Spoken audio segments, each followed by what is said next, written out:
Guntakal branch canal ఆ యొక్క రైతులకు చేతికి రానున్న పంటకు కేవలం ఒక తడి సాగునీరు ఇచ్చి పంటలు కాపాడాలని రైతులు ఆందోళన చేసి స్పందించాల్సిన ప్రభుత్వం రాజకీయ విమర్శలు చేస్తుందని వెలుగప్ప టీడీపీ జిల్లా నాయకులు మల్లికార్జున, పెద్ద తిప్పయ్య, రామ్మోహన్లు మండిపడ్డారు. ఆయా కట్టు రైతులు స్వచ్ఛందంగా ఒక తడి సాగునీటి కోసం రోడ్డెక్కి ఆందోళన చేస్తే రైతుల తరపున టీడీపీ ఎమ్మెల్యే పయ్యావుల కేశవ్ ధర్నాలో పాల్గొని సాగునీరు ఇవ్వాలని, లేని పక్షంలో తాము కాలువలకు మరమ్మతులు చేయించుకొని నీటిని వదులుకునేందుకు అనుమతి ఇవ్వాలని విజ్ఞప్తి చేస్తే అర్ధరాత్రి అరెస్ట్ చేస్తారని బీసీ సంఘాల జిల్లా నాయకులు మల్లికార్జున, పెద్ద తిప్పయ్య, సర్పంచ్ రాము ఆరోపించారు. రైతులు ప్రభుత్వం అని గొప్పలు చెప్పుకుంటున్న వైఎస్ఆర్ కాంగ్రెస్ పార్టీ ఎండిపోతున్న పంటలకు నీళ్లు వదలలేదని అన్నారు. ఇక రైతులను పట్టించుకుని ప్రభుత్వానికి త్వరలో ప్రజలే బుద్ధి చెప్తారని జోష్యం చెప్పారు. 2 నెలల క్రితమే బీబీసీలో నీళ్లు అయిపోతా వస్తా ఉన్నాయి, తాగునీటికి కూడా సమస్య అవుతుంది, భవిష్యత్తులో నీళ్లు రాని పక్షంలో రైతులు కూడా ఇబ్బంది పడతారని స్వయాన ఆయనే సందర్శించి నింబగల్ అయితేనేమి అక్కడికల్లా వచ్చి చూసిన తర్వాతనే తాగునీటికి కూడా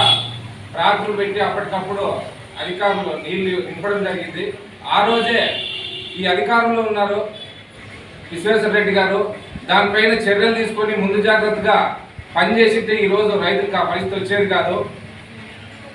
ముఖ్యంగా నిన్నటి రోజున మీరు నీళ్ళు వదిలితే నేను మీకు సన్మానం చేస్తాను, నేను రాజకీయం చేయదలుచుకోలేదు, మీరు రైతులు బాగుపడితే చాలు, ఎవరు నీళ్ళు ఇచ్చినా కూడా వాళ్ళకి నేను సన్మానం చేసి శాల్వా తప్పిపోతానని చెప్పి అక్కడే సభాముఖంగా నిన్న చెప్పడం జరిగింది. ఇవన్నీ ఏవి దృష్టిలో పెట్టుకోకుండా వ్యాసాపురంలో సర్పంచ్గా పోటీ చేసి ఓడిపోయినటువంటి వైఎస్ఆర్సీపీ లీడరే ఆడ నీళ్ళు ఇవ్వకుండా అడ్డం కూర్చుంటా ఉన్నాడు. మళ్ళీ ఇక్కడికి వచ్చి విశ్వేశ్వర రెడ్డి గారు కేశవన్ గారు నీళ్ళు రాకుండా చేస్తా ఉన్నాడు అని చెప్పి అక్కడున్న సర్పంచ్ ద్వారా అడ్డుకుంటాడని చెప్పి ఇక్కడ చెప్తా ఉన్నారు. ఇవన్నీ కూడా తొలిపోవాలంటే ఒకే ఒక్క అవకాశం ఉంది. పెద్దిరెడ్డి రామచంద్రారెడ్డి గారు నీళ్ళు తీసుకుపోతున్నారు అంద్రీనివా నుంచి. మా ఇక్కడ లోకల్గా ఉన్నటువంటి ఉరుకొండ నియోజకవర్గంలో మా రైతులకు నీళ్ళు ఇచ్చే వరకు కూడా ఎవరు తీసుకెళ్ళకూడదని చెప్పేసి అధికారంలో ఉన్నటువంటి విశ్వేశ్వర రెడ్డి గారే అడ్డుకొని బంద్ చేయించి దీనికి చిత్తూరు తీసుకోకుండా అడ్డుకుంటే సరిపోతుంది కదా. ఇప్పుడున్న మా నియోజకవర్గం కలిసిన తర్వాతే ఒకే ఒక్క తడిస్తే కూడా పంట దాదాపు 300 కోట్ల రూపాయలు రైతులు లబ్ధి చేకూరుతుందని చెప్తా ఉన్నారు. అట్లాంటి దాన్ని కూడా దృష్టిలో లేకుండా ఊరికే పబ్బం గడుపుకోవడానికి ఏదో ఒకటి మాట్లాడితే సరిపోతుందని చెప్పి పయ్యావుల కేశవన్న గారిపై నిందలు మోపుతా ఉన్నారు తప్పితే ఇంకోటి చేసింది లేదు. రైతుల పక్షాన్ని నిలబడి ఆయన నిన్న 3 గంటల సేపు ధర్నా చేస్తే రైతులు ప్రత్యక్షంగా వాళ్ళ బాధలో పోలీసులు కాళ్ళు కూడా పట్టుకోవడం జరిగింది. సార్ మాకు ఇది నీళ్ళు వదలకపోతే మేము మాకు ఆత్మహత్యలే శరణ్యం అని చెప్పి కూడా చెప్తా ఉంటే కూడా దాని రాజకీయాలు అనడము చాలా విడ్డూరంగా ఉందని చెప్పి తెలియజేసుకుంటూ ఈ అవకాశం ఇచ్చినందుకు ధన్యవాదాలు.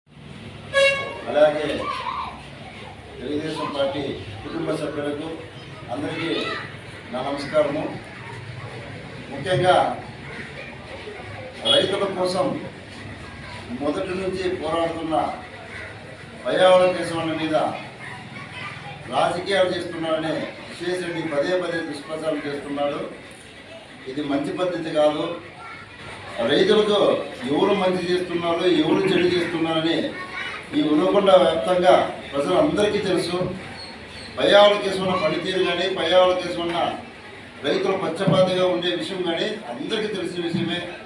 ముఖ్యంగా దాదాపు ఇంతకుముందు రాము చెప్పిన విధంగా దాదాపు 2 నెలల నుంచి పయ్యావుల కేశవన్న చెప్తూనే ఉన్నాడు. జీబీసీ నుంచి నీళ్లు తగ్గిపోతున్నాయి. జీబీసీలో డిసెంబర్ 10, 11వ తారీఖు, 15వ తారీఖు నీళ్లు బంద్ అయిపోతున్నాయి. దాదాపు 100 ఎకరాల్లో వెనుకల మండలం అంతా అక్కడ పంటలు వేసినారు. మిర్చి పంట ఒక్కో ఎకరాకి ₹1,00,000 పైన పెట్టుబడి పెట్టినారు. రైతులందరూ అన్నామైపోతున్నారనే ఉద్దేశంతో పయ్యావుల కేశవన్న 2 నెలల ముందుకే గుర్తించి అధికారులు చెప్పినాడు. అందరికీ విషయం చెప్పి రైతులని కూడా మేల్కొల్పున్నాడు. మీకు నీళ్ళు అయిపోతాయి, ఏదో విధంగా మనం కాపాడుకోవాలి, పంటల్ని నీళ్ళు ఎవరు జీబీసీ నుంచి నీళ్ళు రావని చెప్పినాడు. చెప్పిన తర్వాత ఆంధ్రప్రదేశ్ నుంచి ఒక్కటే ప్రత్యామ్నాయ మార్గం అని చెప్పినాడు.